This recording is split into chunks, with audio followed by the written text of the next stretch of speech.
মুসা নবী ইন্তেকাল করেননি, তবে তিনি বেহুশ হয়েছিলেন। আচ্ছা, ওই যে জ্যোতিটা, ওই যে নূরটা, এইটা কি আল্লাহ ছিলেন? যা, এই জন্যই না শুধু ওয়াজ শোনার উপরে নির্ভর করতেন, একটু বই পড়তে হয়। কিন্তু আপনাদের যে কলেরা হয়েছে, বই আপনারা পড়েন না। বৈশাখ হুজুরির লেখা বিরাট বড় কেতাব না, তরিকার দর্পণ, বোধহয় 102 টাকা দাম হবে বইটার দাম। এই কেতাবটাও যদি জীবনে একটু পড়তেন, তাও অন্তত ঈমান আর আকীদাটা অনেক শক্তিশালী আর মজবুত হতো। কিন্তু মাওলানা বাগ ইসালে সাহেবে যায়, বসিরহাটে যায়, একদম জান প্রাণ উজাড় করে হালুয়া, মুরব্বা, মনসুর, বুড়ো কচির খেলনা, বুড়ো কচির হাতে সেই লাল হলুদ সুতো, গোষ্ঠী সমেত সব কিনে বাড়ি আনে। কিন্তু হুজুরের কেতাব খুব একটা মানুষ কেনে না। আমরা বসিরহাটের লোক তো, বসিরহাট হুজুর এলাকায় আছি যখন, নামাজ কালাম পড়ি আর না পড়ি, হুজুর সব এক এক করে ধরে পার করে দেবে। হবে বলে মনে হয়? বসিরহাট হুজুর পার করবে? আচ্ছা, কিয়ামতের জন্য, হাসরের দিন, কিয়ামতের ভাবনা আমরা যেমন ভাবি, এ ভাবনাটা বসিরহাট হুজুরের ভিতরে ছিল না? ছিল না দাদা হুজুরের ভিতরে? তাহলে আমি যে হুজুর ধরে পার হব ভাবছি, সে হুজুররাও কিন্তু প্রচন্ড টেনশনে আছেন সেই দিনের জন্য। সেদিন কে কাপ ধরে পার করবে? সবাই তো যে যার জ্বালায় ব্যস্ত থাকবে। পৃথিবীর প্রত্যেকটা নবী রাসূল পর্যন্ত তারা ইয়া নাফসি ইয়া নাফসি করতে থাকবে। নবীরা যদি এই ভাবনা ভাবেন, তাহলে নবীর উম্মতদের কি ভাবনা হতে পারে, এটা খানিকটা আন্দাজ করা যেতে পারে। যে নূরটা চমকালো, যে জ্যোতিটা চমকালো, আসলে ওটা আল্লাহ নয়। আল্লাহ কি নূরে? কিরা মনে হয়? ইস্পাত না পিস্তল, কাঁসা না তামা, হাওয়া না বাতাস, কি আল্লাহ কিসে? যা, লাইসা কামিসলিহি শাইউন, কোরআনে এসেছে, আল্লাহ বলেছেন লাইসা কামিসলিহি শাইউন, আমি আল্লাহ কোন জিনিসের মতো নই। সুবহানাল্লাহ বলেন, সবাই মিলে বলেন সুবহানাল্লাহ। আল্লাহ বলেন আমি কোন জিনিসের মতো নই। তাহলে আল্লাহকে যদি নূর বলা হয়, তাহলে ফেরেশতারাও তো নূরের, তাই না? আল্লাহর সঙ্গে তো ফেরেশতাদের সামঞ্জস্যতা হয়ে যাবে। আর আল্লাহ নিজেই বলছেন যে আমি কারোর মতো নই, তাহলে তিনি তো নূর না, তাই না? আচ্ছা, আল্লাহ আকার না নিরাকার? তাড়াতাড়ি বলেন। এ ঘোড়ার ডিম সবা বাদ দেন। আমি একদিন দুপুরবেলা আসি, ঘন্টা 2 বসেন, 2-4টে বইপত্র নেই। আপনাদের একদম গোড়ায় মিজরে পোকা গাছ, 2টা ডয়রা কলা গাছ দেখেছেন? এইরাম মোটা ডয়রা কলা গাছ, দুপুরে গিয়ে দেখলেন ঝর্ণা বাতাস না, মাজা ভেঙে পড়ে যায়। এরকম হয় না মাঝে মাঝে? হেসোদে কেটে দেখা গেল ডয়রা কলা গাছের ভেতরের সেই যে কি বলে গোলমনোর, না না ওই গোল মতো যেটা থাকে, থোড়, পুরো থোড় লাল হয়ে গেছে। কি বলে ওর? মাজরে পোকা।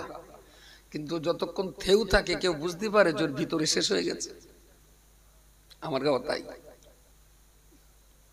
যা আমরা আসি না, থেউ আছি, ডয়রা কলা গাছ, ভেতরে মেজরে পোকা সব শেষ করে দিয়েছে, বুঝতে পারছি না। যার জন্য একটা দাগ ঝড় তুলতেছে আর মাজা ভেঙে পড়ে যাচ্ছে।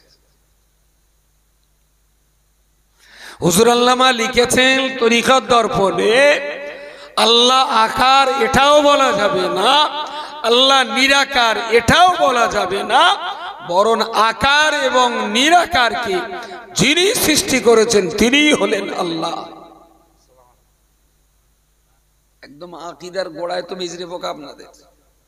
নামাজ কালাম তো বিশাল কাজে লাগবে না তো, কারণ ভাঁড় ফুটো হয়ে গেলে সে ভাঁড়ে আর পানি দাঁড়ায় না। আকিদা খুব মারাত্মক জিনিস, যার জন্য বসিরহাট হুজুর বাঙালি মুসলমানদের আকিদা যাতে ঠিক থাকে তার জন্য এই কিতাবটা লিখেছেন কালমাতুল কুফর। বোধহয় 50-60 টাকা দাম। একটু তেরঙ্গা শেখর গুটকা কম গিলে ওই বই দুটা কিনে পড়েন, দেখবেন কত গুরুত্বপূর্ণ কথা তাতে লেখা আছে। আল্লাহ কারোর মতো নন, আবার আল্লাহ আকারও নন, আল্লাহ নিরাকার। মুসা নবী যখন বেহুশ হয়ে পড়লেন, আল্লাহ জিবরিল আমিনকে পাঠিয়ে দিলেন। জিবরিল আমিন এসে একটু মাথায় পানি টানি দিয়ে সেবা করলেন। মুসা নবীর জ্ঞান ফিরল। মুসা নবীর বিরাট আনন্দ। জিবরাইল বলছেন, কি ব্যাপার, তোমার এত আনন্দ হচ্ছে? বললেন, আমি আল্লাহকে দেখেছি। আল্লাহ জিবরিলকে পাঠিয়ে যা যা শিখিয়ে দিয়েছেন জিবরাইল তাই তাই বললেন। বললেন, তুমি আল্লাহকে দেখোনি, যেটা দেখেছো ওটা আল্লাহ সৃষ্টি করা নূর। আল্লাহ সৃষ্টি করা নূর, ওটা আল্লাহ না। মুসা বললেন, ভালোই হয়েছে, এটা যদি আল্লাহ না হয়ে থাকে তবুও যেটা দেখেছি তাই দেখে তো বেহুশ হয়ে গেছি, এর চাইতে বেশি দেখলে হয়তো ক্ষতি হয়ে যেত। আল্লাহ যেটা করেছেন আমি মুসা তাতে সন্তুষ্ট আছি। বলুন সুবহানাল্লাহ। মুসা নবী আল্লাহকে দেখতে পারেনি, কিন্তু কথা হয়েছিল আল্লাহর সঙ্গে। মুসার কথা হয়েছিল। মুসা নবী বসে আছেন, আওয়াজ কানে আসছে, উনি শুনছেন, কিন্তু এই আওয়াজ কোথা থেকে আসছে তাকে দেখতে পাচ্ছেন না। যাক, মুসা নবীর জ্ঞান ফিরল। পিছনের দিকে তাকিয়ে দেখে যারা আল্লাহকে দেখে ঈমান আনবে বলেছিল সব কটা মরে গেছে, একটাও আর বেঁচে নেই। এইবার বলেন, আল্লাহ দেখার ইচ্ছা টিচ্ছা হচ্ছে? আর ইচ্ছা নেই বলেন। আল্লাহ পাকের নবী মুসা আলাইহিস সালাম আল্লাহ শাহী দরবারে দুটো হাত পেতে আল্লাহর কাছে ফরিয়াদ করে বললেন, রব্বুল আলামিন, এরা আপনার প্রতি ঈমান কবুল করবে বলে আমার সঙ্গে শর্ত করে এসেছিল। আপনাকে দেখতে পেলে এরা ঈমানের কলমা পড়ে ইসলাম গ্রহণ করবে, আপনার একত্ববাদকে বিশ্বাস করে নেবে। কিন্তু এরা 40টা গোষ্ঠী, 40টা কওমের 40 জন মোড়ল যারা আমার সঙ্গে এসেছিল, এরা তো আর একটাও জীবন্ত নেই। আল্লাহ বললেন, মুসা, ওরা মরে গেছে তাতে তোমার কি দোষ? ওরা এসেছিল তোমার সঙ্গে আমাকে দেখবে তাই। এখন ওরা যদি এই নূরের চমকানি দেখে যদি মরে যায় তাতে তো তোমার দোষ না। মরে গেছে, যাকে যখন থাক, তুমি ফিরে যাও। মুসা নবী আবার কেঁদে বললেন, আল্লাহ, 40টা গোষ্ঠীর 40টা মোড়ল সব কটা মরে গেছে, আমি যদি একা এখন যাই তাহলে বাকিরা তো মিলে আমারও তো শেষ করে দেবে, ওরা তো আমারই মেরে দেবে। তো না, ওরা মরে গেছে তোমার তাতে ওদের বেশি তো পাকা মশাল যে আমারে দেখে তাই ওরা কলমা পড়বে। তা আমার তৈরি করা একটা জ্যোতি দেখে যদি ওই হয় তাহলে আমার দেখে কি হতে পারে? তুমি যে বলো সহ্য করতে পারে না, মরে গেছে তার জন্য আমার কি? মুসা বললেন, না, ওদের ফিরিয়ে দিতে হবে। আল্লাহ বললেন, মুসা, ওদের যে আমি ফিরিয়ে আবার জীবন দেব, কিন্তু এ বলো আবার তোমার সঙ্গে চিটিংবাজি করবে, জীবনে বলো ওরা কলমা পড়বে না, ওরা বলো বারবার তোমার ঠকাবে। মুসা বললেন, আল্লাহ, ওরা কলমা পড়ুক আর না পড়ুক, ওদের যদি জ্যান্ত ফিরিয়ে না নিয়ে যেতে পারি তাহলে আমার তো কলমা প্রচারটাই বন্ধ হয়ে যাবে, আপনি অন্তত জ্যান্ত করে দেন। রব্বুল আলামিন আল্লাহ ওদের জীবন আবার ফেরত দিয়ে দিলেন। নবী মুসা আলাইহিস সালাম ওদের এক এক করে জিজ্ঞেস করে বললেন, ও নবী মুসা নবী, ওদেরকে জিজ্ঞেস করে বললেন, তোমরা তো আল্লাহকে দেখার জন্য এখানে তোমরা এসেছিলে এবং তোমরাই তো বলেছিলে আল্লাহকে দেখতে পেলে তোমরা তো ইসলাম আর ঈমান কবুল করে নেবে। হ্যাঁ, 40 জনাই এক বাক্যে এক সুরে বলল, আল্লাহ, এই মুসা, আমরা যা দেখেছি তাতে আমরা বিশ্বাস করে নিচ্ছি আল্লাহ এক, এতে কোনো সন্দেহ নেই। বাড়ি চলো, আমরাও কলমা পড়বো, আর আমার গোষ্ঠীতে যে যা আছে ওদেরকেও বলবো সবাই মুসার হাতে হাতে কলমা পড়ে নে, যদি বাঁচতে চাস। তা বললেন তৌরাত কেতাব? তো বলছেন হ্যাঁ, আল্লাহ তো বলে দিলেন, শুনেছি তো আমরা, যেই কেতাবটা আমার কেতাব, তোমরা মেনে চলো। বলে চলো না, সারা আমাদের যত লোক আছে সব আমরা কলমা পড়বো, আর সবাই তৌরাত কেতাব আমরা মেনে চলবো, আর কোনো ডিস্টার্ব হবে না। মুসা নবী 40 জনের নিয়ে ফিরে এলেন। ওদেরও খুব হুরুস, ওরা ওই জ্যোতি দেখেছে, মানে ওরা ভাবছে আমরা আল্লাহকে দেখেছি, আর আমরা ওই এই তৌরাত যে আল্লাহর কেতাব, সেটা আল্লাহ সরাসরি বলেছেন, আমরা শুনেছি। এসে বিরাট হুরুস পুরুষ আনন্দ। একদিন দুদিন যায়, মুসা নবী বলে, হারা তা তো কলমাটা পড়, তোরা তো বললি যে তৌরাত কেতাব যদি আল্লাহর হয়, আর তুমি বললি হবে না, আল্লাহ যদি বলে তাহলে আমরা বিশ্বাস করবো। আল্লাহ বলেছে শুনেছি, তাহলে হ্যাঁ, তাহলে কলমাটা পড়ো। তাহলে হবে না, আমরা কি এক্ষুনি মরতেছি, পড়বানো। ঠিক এইভাবে একদিন যায়, দুদিন যায়, এক সপ্তাহ যায়, কেউ কলমাও পড়ে না, তৌরাত কেতাবও মানে না। মুসা নবী বললো, তা তোরা আমার সঙ্গে গিলু তো সব কটা মরে, আমি তো আল্লাহর কাছে কেঁদে কেটে আল্লাহ তোদের জীবন ফিরিয়ে দিলে জানিস। তাহলে হ্যাঁ, মরে বানা গেলাম, আমরাও পরে জ্ঞান ফিরে মনে হইলো যে আমরা বেঁচেছিলাম না। তা যে আল্লাহ তোদের বাঁচিয়ে দিয়েছে, সে আল্লাহর প্রতি অন্তত কলমাটা পড়, আর তৌরাত কেতাবটা মেনে চল। ওরা একটু মানে একটু মানে না, যেন তৌরাতটা নেই, যেন ইয়ার কি করা পানা করে, মন করলে ঠিক মানছে না। আল্লাহর নবী মুসা আলাইহিস সালাম ওদের কাছে বারবার দাবি করার পরেও ওরা কোনো মতেই মানতে চায় না।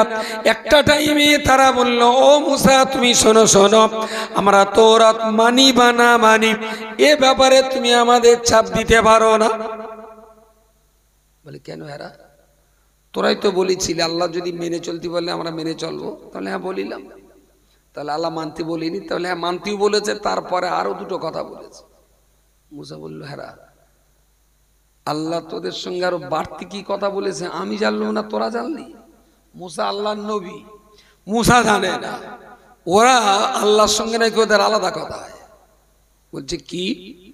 বলছে আল্লাহ আমাদের বলেছিল যে তৌরাত কেতাবটা আমার, তোমরা মেনে চলো, তবে যদি চলতে না পারো আমি আল্লাহ ক্ষমা করে দেব। এই কথাটা বলিনি,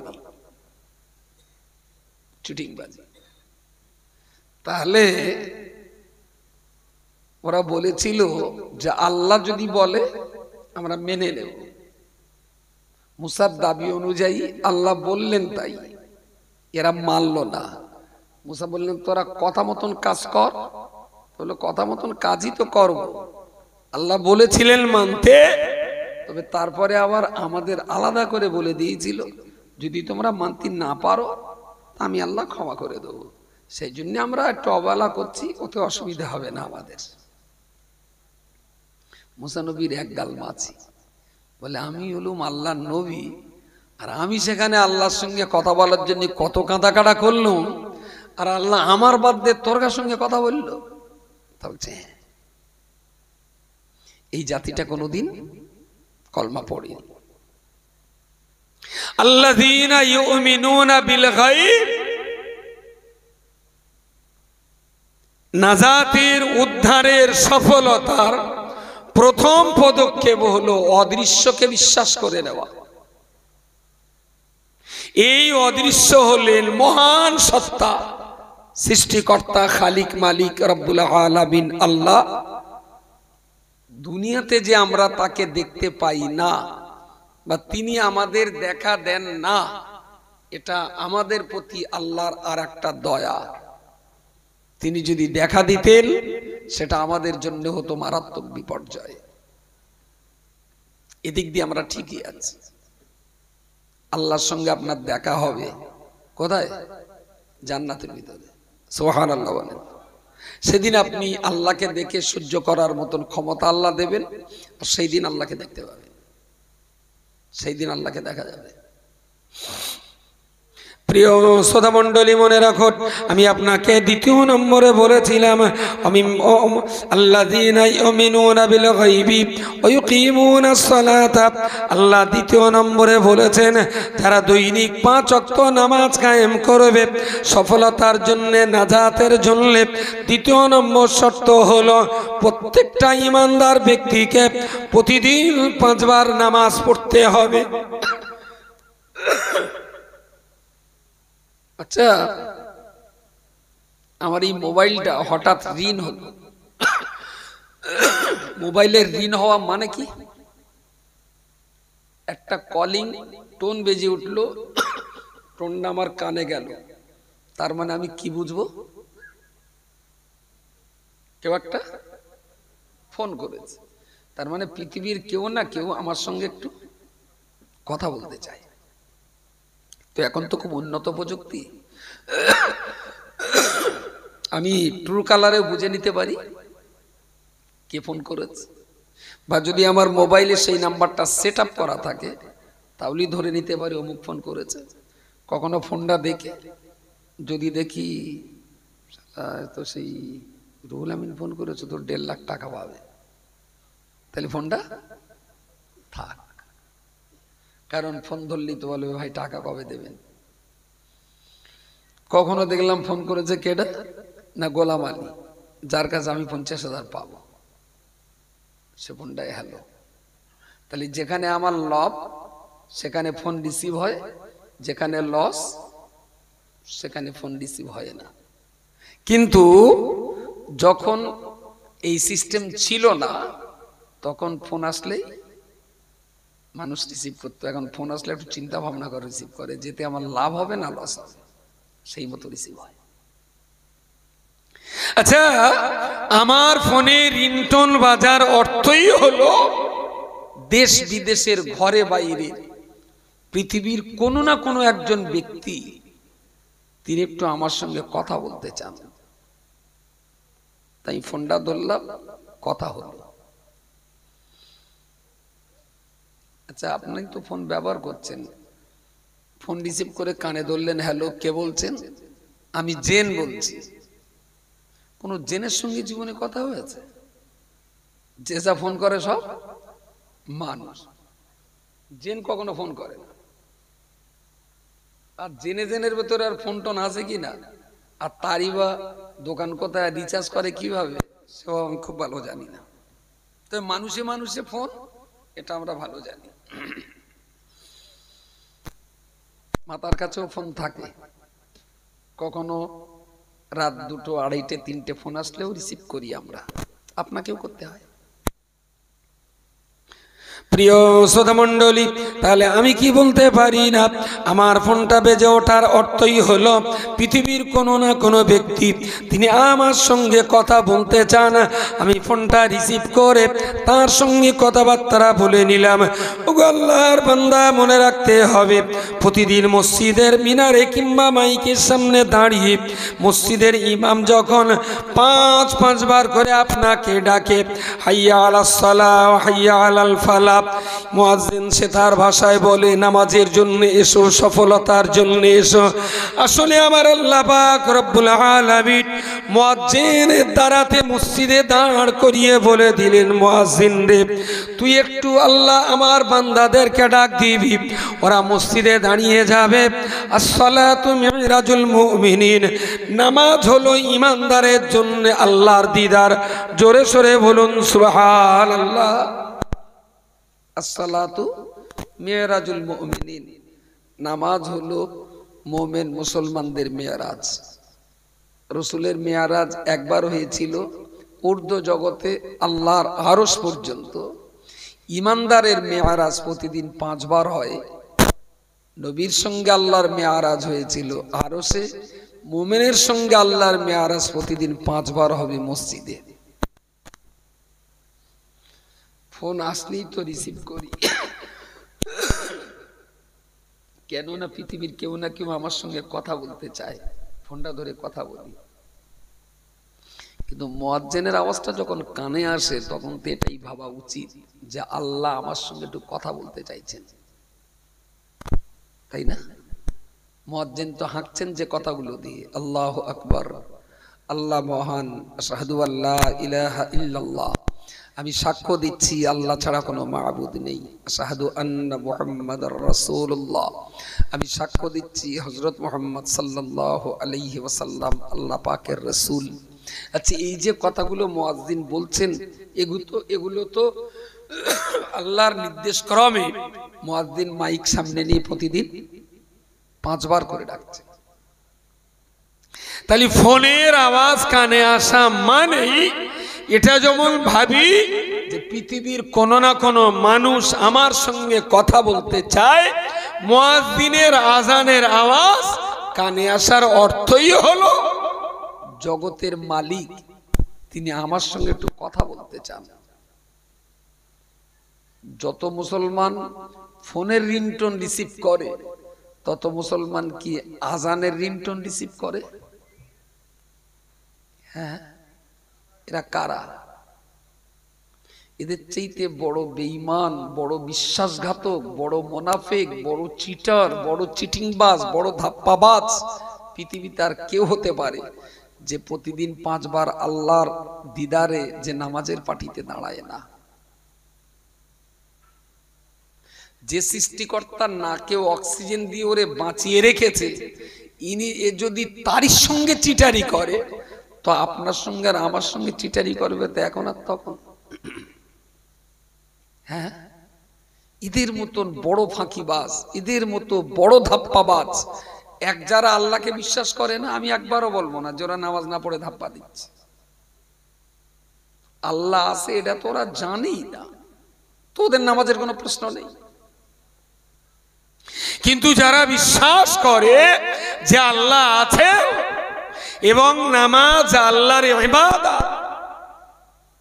এগুলো যারা বিশ্বাস করে অথচ আল্লাহর ডাকে মুয়াজ্জিনের রিংটোনের জবাব দেয় না, এরা তো আল্লাহর সঙ্গে ধোঁকা দিচ্ছে, তাই না? আরে ফোন দেখলেও তো বোঝা যায় যেটা অমুক, টাকা আমি পাবো, তাহলে ফোনটা রিসিভ করি। এটা অমুক, টাকা সেইটি পাবে, ফোনটা এখন থাক। আচ্ছা, আল্লাহ কি আপনার কাছে আল্লাহ কি আপনার কাছ থেকে কিছু নেবে বলে কি রিংটোন বাজিয়েছেন? না দেবেন বলে? দেবেন। তাই আল্লাহ বলেছেন 5 বার নামাজ পড়ো, আমি তোমাদেরকে আমার জান্নাত দেব। তাহলে আপনাকে কিছু তো, আপনি তো আল্লাহর কাছে হিসেবে পাওনাদার। ফোনটা রিসিভ করলেই কি পাবেন? জান্নাত পাবেন। তাহলে এই ফোন রিসিভ করলে 50,000 টাকা পাওয়া যাবে, আর মুয়াজ্জিনের ফোন রিসিভ হলে জান্নাত পাওয়া যাবে।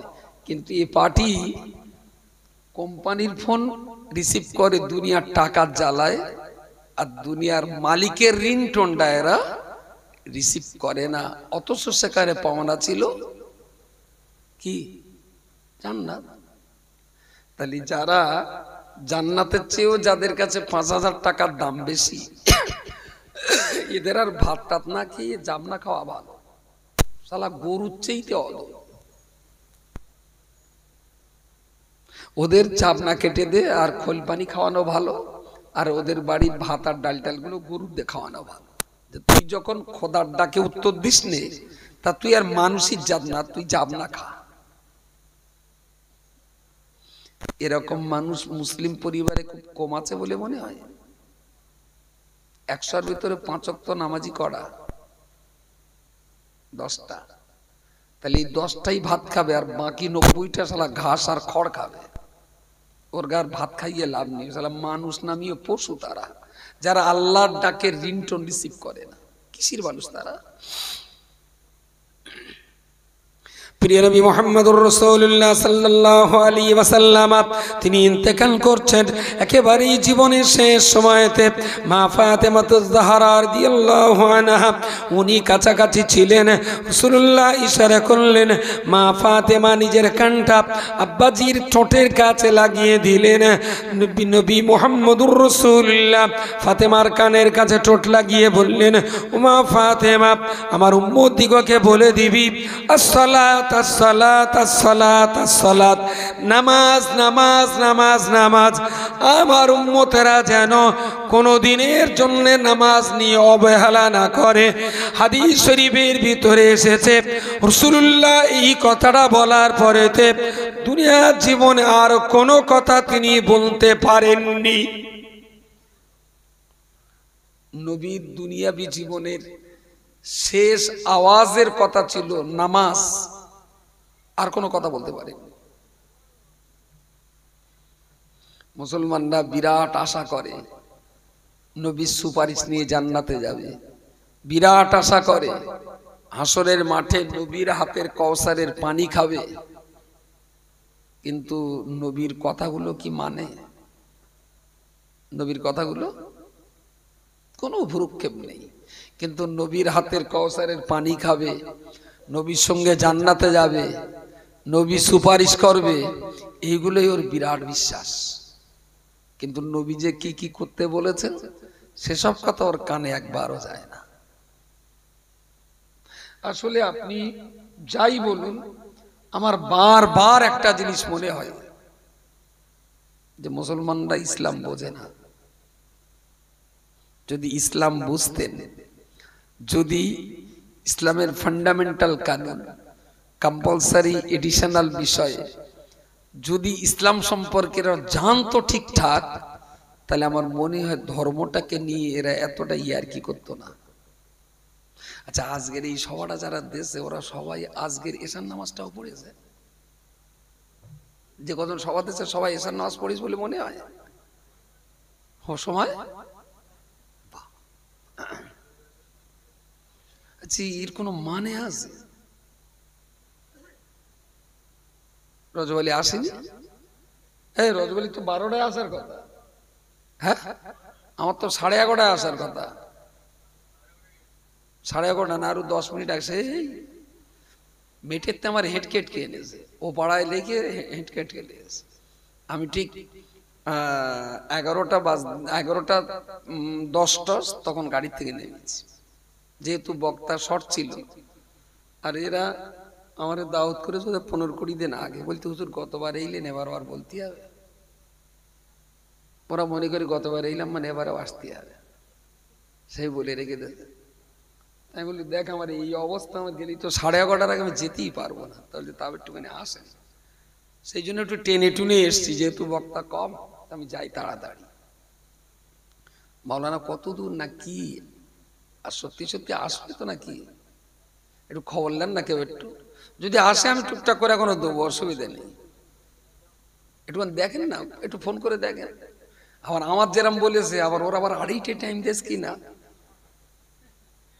সেটা 12টা বাজে, ওর আবার কটা টাইম দিয়েছে, ওর কাছ থেকে না শুনলে ঠিক বোঝা যাবে না। আর যদি এসে থাকে আলহামদুলিল্লাহ। যেটা বলছিলাম, ওয়াকিমুনাস সালাহ, যে 5টা চরিত্র থাকলে সফলতা জয়লাভ করা যাবে, তার দ্বিতীয় চরিত্র হলো নামাজ, ওয়াকিমুনাস সালাহ। কিন্তু যত মুসলমান আমরা আছি, যাদের বয়স 13 বছরের উপরে, যাদের নামাজ ফরজ হয়েছে, আমার তো মনে হয় 100 মুসলমানের ভিতরে 5 ওয়াক্ত নামাজি 10টা-12টাই হবে গড়ে, তার বেশি হবে না। এদের কি ইসলাম বোঝাতে হবে? এই যে বাচ্চাগুলো এই সবাটা দেশে কত কষ্ট করে দেশে, বলেন দিন, কম কষ্ট? সবার বাড়ি বাড়ি যেতে হবে, কেউ হয়তো 10টা টাকা দেবে, আবার বলবে এই টাকা দিয়ে যেন চুরি করে মেরে টেরে খাস না, ঠিকঠাক রাখিস, সেও বলবে। রাতে দিনে কত কষ্ট করে এই সবার আদেশ, কিন্তু এই সবাই, আমি শ্রোতাদের বলছি নামাজ পড়তে, আর সবা যারা জন্ম দিচ্ছে তারা নামাজ পড়ে না।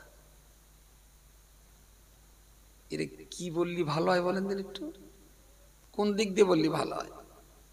ও ভালো কথা। এখন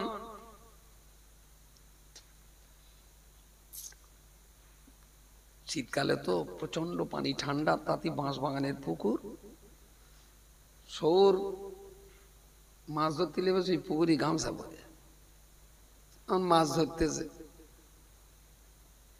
এখন অনেক সময় মাছ ধরতে ধরতে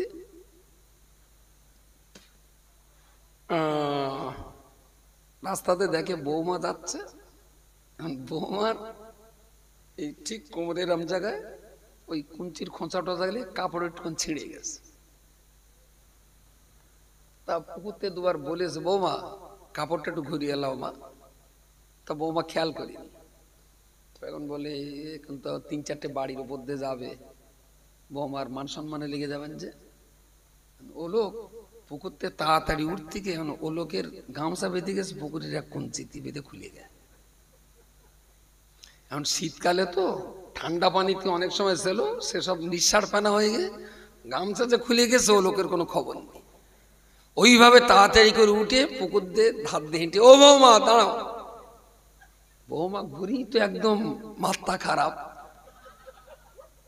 তখন সৌ চেঁচাচ্ছে, ও বৌমা তোমার পেছনের কাপড় ছিঁড়ে গেছে, ওইটা একটু ঘুরিয়ে এলাও। কিন্তু বৌমার পিছনে একটু কাপড় ছিঁড়ে গেছে, 1 ইঞ্চি মতো কুঞ্চি লেগে ছিঁড়ে গেছে। এর যে পুরো একদম জন্মদিনের পোশাক, বৌমার তো একটুখানি সেনা, আর ওর পুরো গামছা পুকুরি। বৌমা ওই অবস্থানে দেখে তাড়াতাড়ি করে চোখ বন্ধ করে বসে পড়ে বলতো, আব্বা তুই পুকুরে যাও দিন মাছ ধরো গে, আমি কাপড় ঘুরিয়ে নিচ্ছি। তাহলে না বৌমা ওই ওখানে বাড়ির উপর দিয়ে যাও, এখন লোকে কি বলবেন, তুমি কাপড়টা ঘুরিয়ে গেলাও। বৌমা চোখ খুলতে পারে না, তাড়াতাড়ি করে এদিক সেদিক করে বোধহয় ছায়াটা কাঁধে ছিল বৌমা, ছায়াটা এনে বলতে, আব্বা তুমি এটালে পুকুর দিক যাও দিন। মনে তাহলে বৌমা ছায়া দিচ্ছে, বৌমা ছায়া দিচ্ছে কেন? তারপরে ফিরে দেখে নিজে পুরো হাওড়া শিয়ালদা। তার মানে লোকের একটুখানি ছেঁড়া বলে দিতে গিয়ে ওর পুরোটাই। তা আমার কাছে যে কটা কদি সভা দিচ্ছে, ওরা কি গামছা পুকুরি রেখে উঠিয়ে চাঙ্গা ছেঁড়া ধরে দিচ্ছে?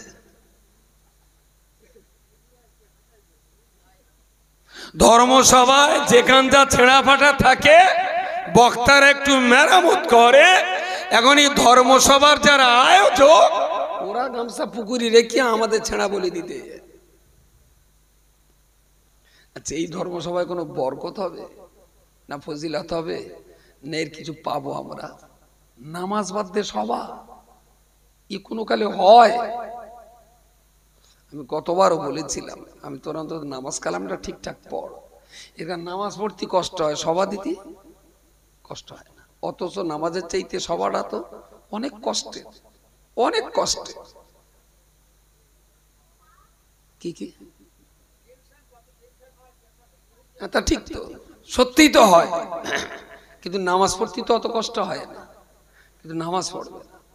আসলে ইবলিস ওদের মাথায় এমন চক্কর দিয়ে দিয়েছে, তোরা যা সভা দিচ্ছিস না, তোর নামাজ কালাম লাগবে না, সভা দিলি পার হয়ে যাবে। আচ্ছা, এটা কি নবীর কথা? এটা ইবলিসের কথা, নবীর কথা। সেদিন বলছে কে একটা, ও আল্লাহ গোনা ক্ষমা করুক, একটা মাদ্রাসার সভা ছিল গত পরশু দিন বোধহয় না কালকে, হুগলি জেলায়। তা গিয়েছে সেখানে, হুজুর এসছেন, সাড়ে ঢুকিনি এখনো। ও তাই হ্যাঁ করলো কেটা? আমি তো বললাম হুজুর এই এসে কিনা। কারণ সে চৌমাথাটা আঙ্গা চৌমাথা না হাসনাবাদের চৌমাথা? বেশ আলহামদুলিল্লাহ, ঢুকে গেলেই ভালো। এখন তার আবার,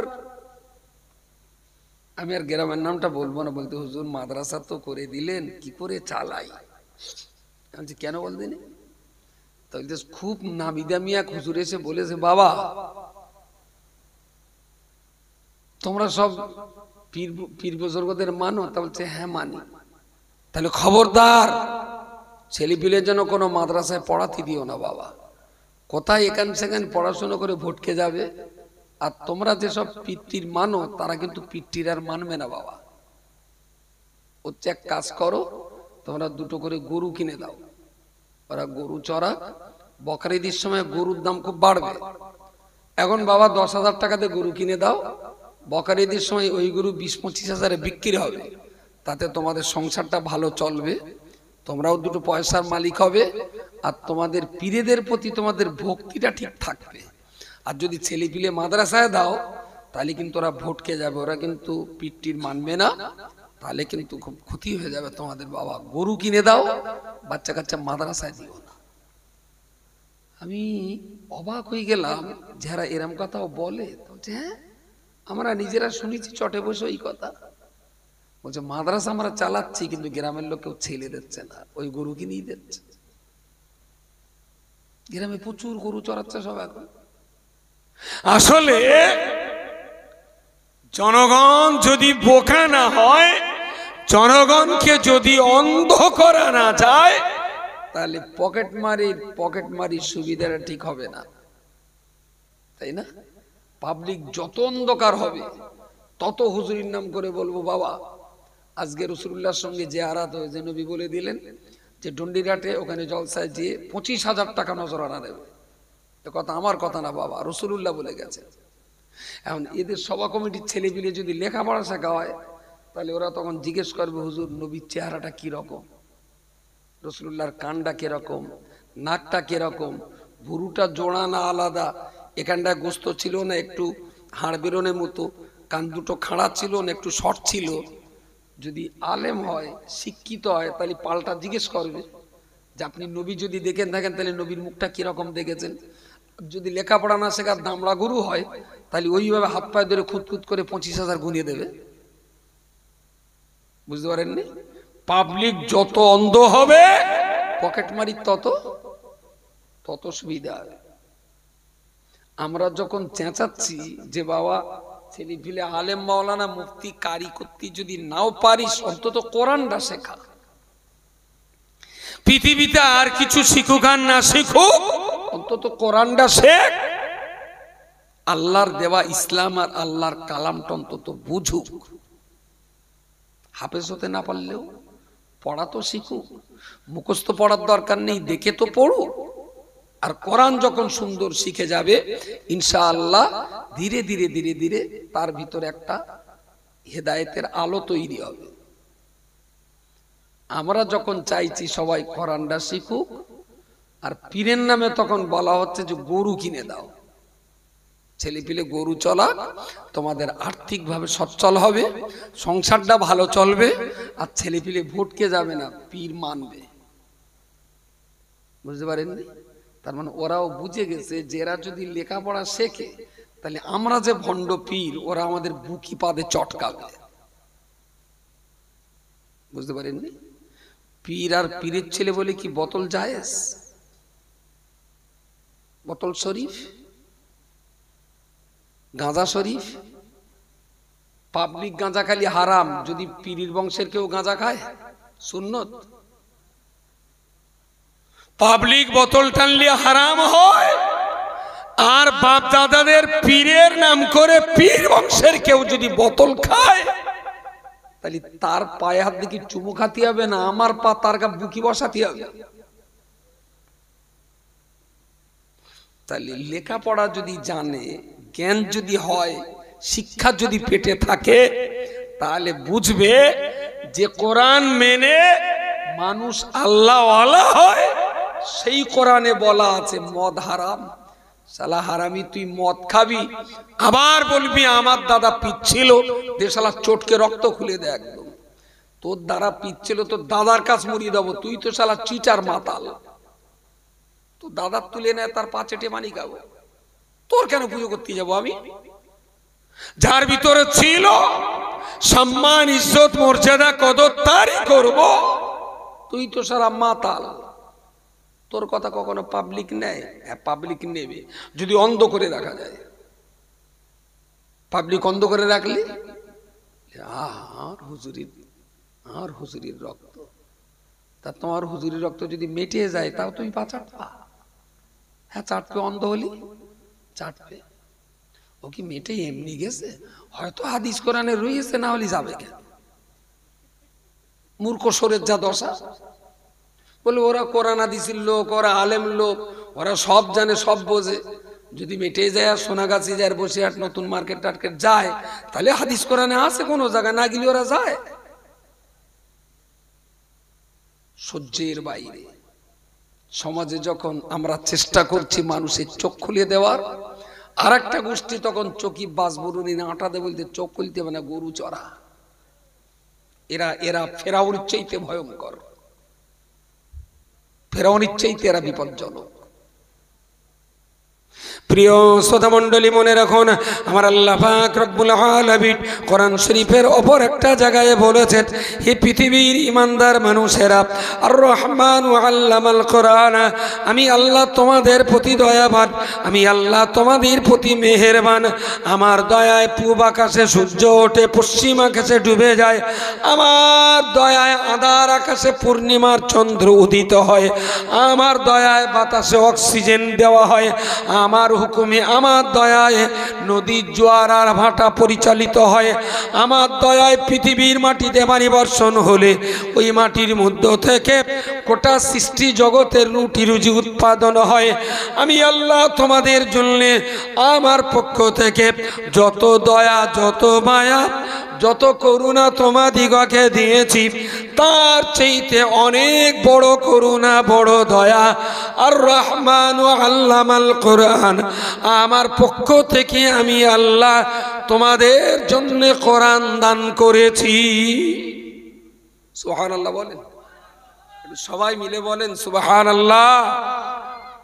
আল্লাহ বলেন, তোমাদের ছেলে দিয়েছি, মেয়ে দিয়েছি, জমি দিয়েছি, ঘর বাড়ি দিয়েছি, আকাশে চাঁদ সূর্য দিয়েছি, নদীতে জোয়ার ভাটা দিয়েছি, নাকে অক্সিজেন দিয়েছি। এগুলো আমার দয়া, আর এই সব দয়ার চাইতে বড় দয়া আমি তোমাদের কোরআন দিয়েছি। সুবহানাল্লাহ, সুবহানাল্লাহ। তাহলে পৃথিবীতে আল্লাহর কালামের চাইতে বড় নেয়ামত আর কিছু নেই। সেই কালামটা যদি মানুষ পড়ে, তার ভিতরে একটা শান্তির অনুভূতি হবে। যেহেতু ইমানের থাকার জায়গা কালব, আর ইমান এনেছি যে আল্লাহকে বিশ্বাস করে, জবানে পড়ছি সেই আল্লাহর কালাম। কোরআনটা তো আল্লাহর কালাম, কোরআন তো আল্লাহর কথা। আপনাদের মনে আছে কিনা জানি না, ওই ডন্ডিরাতে একবার, আমি তখন বসিরহাটে সম্ভবত পড়ি, কোনো একজন ব্যক্তি, তিনি তার কলমা ছিল লা ইলাহা ইল্লাল্লাহ কোরআনু কালামুল্লাহ। শুনেছিলেন? কারোর বোধহয় মনে নেই। পশ্চিম ডন্ডিরাটের আশপাশে, তখন বসিরহাট আমিনিয়া মাদ্রাসায় পড়ি, বয়স কত হবে, 18-18 হবে। সেইটা নিয়ে খুব বাহাস হয়েছিল, খুব বাহাস হয়েছিল। বসিরহাটের আমাদের আলেম ওলামারা ছিলেন, আমি যদিও বাহাজে ছিলাম না, তর্ক বিতর্ক খুব হয়েছিল। তিনি চাইছিল আজান দেওয়ার সময় যখন বলা হতো লা ইলাহা ইল্লাল্লাহ, ওর সঙ্গে ও জুড়ে দিলে কোরআন ও কালামুল্লাহ। তাহলে কোরআন তো সত্যি সত্যি আল্লাহর কালাম, কোরআন আল্লাহর কালাম, কিন্তু কোরআন ও কালামুল্লাহ কথাটা ভালো, কিন্তু এই কথাটা আজানে আছে কি? আজানে ও সেইটা জুড়ে দেশ, জুড়ে দে নিজের একটা আলাদা বীরত্ব ফলালে। তাই নিয়ে বেশ অনেকদিন খুব গেঁজাগেজি হয়েছিল। একটু বয়স্ক এই লাইনের লোক হলে হয়তো তাদের মনে থাকবে। যাই হোক, কোরআন হলো আল্লাহর কালাম, আর আমরা হলাম আল্লাহর বান্দা। তাহলে মালিকের কথা বান্দা, বান্দা মানে গোলাম, চাকর, দাস, তাই তো নাকি, সার্ভেন্ট। তো আমরা হলাম আল্লাহর চাকর, আর আমাদের ঠোঁট দিয়ে উচ্চারিত হবে সৃষ্টিকর্তার কালাম। বলুন সকলে সুবহানাল্লাহ। এর চাইতে আপনার কাছে বড় মর্যাদা আর কি হতে পারে? আমি চাকর মালিকের, কিন্তু মালিকের কথাগুলো আমার ঠোঁট দিয়ে বার হবে। যালিকাল কিতাবু লা রাইবা ফীহি হুদাল লিল মুত্তাকিন আল্লাযীনা ইউমিনুনা বিল গায়ব। আমার দেহটা তো চাকর, আল্লাহর চাকর, আর ঠোঁট দিয়ে যেগুলো উচ্চারণ হচ্ছে এগুলো আল্লাহর কালাম। তাহলে আমার মর্যাদা বাড়ছে না কমছে? যত কোরআন পড়বো ততই মর্যাদা বাড়বে। সেই কোরআন এখনো আমার হিসেব বলছে পশ্চিমবঙ্গের 100 মুসলমানের ভিতরে গড় হিসাব বলছি 80 থেকে 85টা মুসলমান কোরআন শরীফ পড়তে পারে না, পারে না। অনেক লোক নামাজি আছে, নামাজ পড়ছে কিন্তু কোরআন পড়তে পারে না। ওই বাংলায় কোনো রকমের লবাটো করে পড়ে, ওই নামাজে ওই তেলাওয়াতে কিন্তু নামাজ হবে না। আপনি যেটা বাংলায় পড়ছেন না ওটা বলো হবে না। কোরআনকে পড়তে হবে কোরআনের মতো করেই। ওয়ারাত্তিলিল কোরআনা তারতিলা। এই আন্দোলনটাকে সফল করার জন্য আমরা চাচ্ছি প্রত্যেক গ্রামে গ্রামে, পাড়ায় পাড়ায়, মহল্লায় মহল্লায় কোরআন শিক্ষার মক্তব তৈরি হোক। এখানে কিছু আছে ওই রকম কোন কোরআন পড়ার ব্যবস্থা এখানে? সেই ওই মক্তবটা এই পাড়ার বাচ্চারা যায়, ওখানে যায়। চেষ্টা করুন সবাই মিলে, যে কোনো কিছুর মূল্যে সমস্ত বাচ্চাদেরকে কোরআনটা শেখান। আলহামদুলিল্লাহ মাওলানা এসেছেন, চিন্তার কোনো কারণ নেই। আর রাতও বেড়েছে, আমিও ভূমিকা ছাড়াই যা ঘন্টাখান বলতে পেরেও আমারও মনটা ভালো লাগছে। 1 ঘন্টা 10 মিনিট ঠিক বকেছি।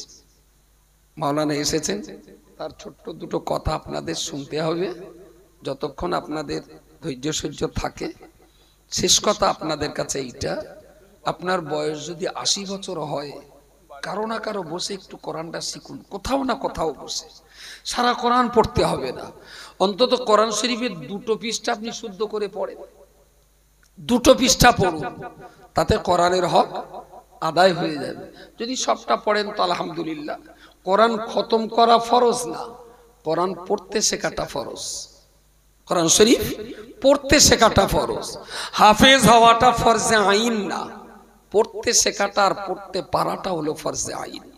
সুতরাং বয়স্ক মানুষ, মাঝ বয়সী, কচি কাঁচা, মহল্লার কেউ যেন বাদ না যায় কোরআন তেলাওয়াত থেকে। বাপ সকালে উঠে একটু কোরআন পড়ুক, ছেলেটা একটু কোরআন পড়ুক, নাতিটা একটু কোরআন পড়ুক, বাড়ির বৌমাটা একটু কোরআন পড়ুক। অনেক পড়তে মানে তো 1 পৃষ্ঠা পড়ুক, সকালে ঘুম থেকে উঠে ফজরের নামাজ পড়ে 1টা পৃষ্ঠা কোরআন তেলাওয়াত করে ব্যবসা বাণিজ্য সংসার আপনি এবার সারাদিন চুটিয়ে করুন। দিনটা শুরু হোক আল্লাহর ইবাদত আর আল্লাহর কালামের তেলাওয়াত দিয়ে। আমাদের দিনগুলো, আমাদের দুনিয়ার জীবনটা ইনশাআল্লাহ ভালোভাবেই কাটবে। ত্রুটি বিচ্যুতির জন্য ক্ষমা চেয়ে নিচ্ছি। আর আগামী সোমবার বইকেরা মাদ্রাসার ইসালে সাওয়াব, সোমবার যাবে না বইকেরা? সোমবার আর মঙ্গলবার না, রবিবার আর সোমবার যে একটুখানি। আসলে ঘরে ঘরে তো সে বলতেও মন থাকে না, বাড়ির পাশের ট্রেন ঘন ঘন ভেল হয়, তো সেইরকমই হয় মাঝে মাঝে। তো সবাইকে একটু দাওয়াত করছি, বইকারায় যান, সবাই যাওয়া হয় না বোধহয়। তো ওদিন তো মুফতি সাহেব বা আমি সবাই বাড়ি থাকি, ওই দিনটার কোথাও যাই না। আর আব্বা তো 2টো মাদ্রাসা চালাতেন, একটা হিপস মাদ্রাসা আর একটা হাই মাদ্রাসা। এই 2টো মাদ্রাসা প্রায় 40 বছর ধরে দেখে আসছি আব্বা পরিচালনা করতেন। আমরা খুব একটা দেখতাম না, এখনো দেখিনি। সেই মাদ্রাসাটা এখন আমার নসেজো ভাই, বাড়ি ভাই ভাই সবাই বসে আলোচনা করে নসেজো ভাইয়ের উপরেই এই মাদ্রাসাটার দায়িত্ব দেওয়া হয়েছে, সেই পরিচালনা করে। কিন্তু তার একটা মুসিবত, সে আবার বক্তা না। একটু এরকম ওয়াজ-নসিহাতে আসলে মাদ্রাসা পরিচালনা করা তার পক্ষে একটু সহজ হতো, কিন্তু সে আবার বক্তা না। তো আমরা মুফতি সাহেব একটু বেশি ব্যাকআপ দেয়, আমি এই সময়টা একটু চেষ্টা করি যতটা মানুষ আছেন সবার শেষে রজব আলী সাহেবের মাওলানা সভা হয়ে গেলে পারলে সবাই 20-50 করে টাকা আমাদের ইসলে সাহেবের জন্য একটু দেবে। না তুমি লিয়ে করো, তুমি আমি থাকবো না, না এখন না, শেষ দোয়া করার সময়। আর খাস করে একটু দাওয়াত করছি, একটু যাবেন, আব্বার কবরটা একটু জিয়ারত করলে আমরা তাদের সন্তান হিসাবে আমাদের একটু ভালো লাগবে, আর আব্বার রূহটাও একটু শান্তি পাবে। আগামী সোমবার আসর থেকে নিয়ে রাত 10টা পর্যন্ত জলসা চলবে। মুফতি সাহেব জিকিরের মজলিস করেন মাগরিব বাদ, তারপরে 1-2 জন বক্তা থাকেন। মুফতি সাহেবই আবার রাত 10টার দিকে শেষ মোনাজাত করে দেন। আমাদের সবার সারা রাত হয় না, আসর থেকে নিয়ে